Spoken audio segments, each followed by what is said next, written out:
খালেদা জিয়ার গুরুতর অসুস্থতা নিয়ে আন্তর্জাতিক অঙ্গনে নতুন করে আলোচনার সৃষ্টি হয়েছে। বিএনপি চেয়ারপারসন ও সাবেক প্রধানমন্ত্রী বর্তমানে রাজধানীর এভারকেয়ার হাসপাতালে সংকটাপন্ন অবস্থায় চিকিৎসাধীন। তার স্বাস্থ্যের অবনতির খবর শুধু দেশের রাজনীতিতেই চাঞ্চল্যের সৃষ্টি করেনি, আন্তর্জাতিক গণমাধ্যমেও তা ব্যাপকভাবে প্রতিফলিত হয়েছে।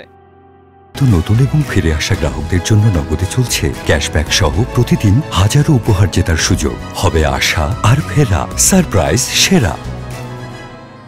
কাতার ভিত্তিক আল জাজিরা খালেদা জিয়ার ব্যক্তিগত চিকিৎসক ডাক্তার এজেডএম জাহিদ হোসেনের উদ্ধৃতি দিয়ে শিরোনাম করেছে, খুবই সংকটাপন্ন অবস্থায় হাসপাতালে ভর্তি খালেদা জিয়া। আন্তর্জাতিক বার্তা সংস্থা এএফপির তথ্য নিয়ে গালফ নিউজও একই শিরোনামে প্রতিবেদন প্রকাশ করেছে।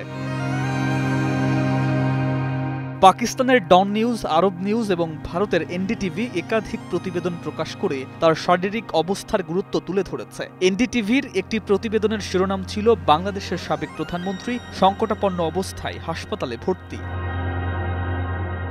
Times of India, the Hindu ও হিন্দুস্তান টাইমসও সংবাদটি গুরুত্বের সঙ্গে প্রকাশ করেছে। আরব নিউজ বিএনপি মহাসচিব মির্জা ফখরুল ইসলাম আলমগীরের উদ্ধৃতি দিয়ে জানিয়েছে, খালেদা জিয়ার অবস্থা খুবই ক্রিটিক্যাল।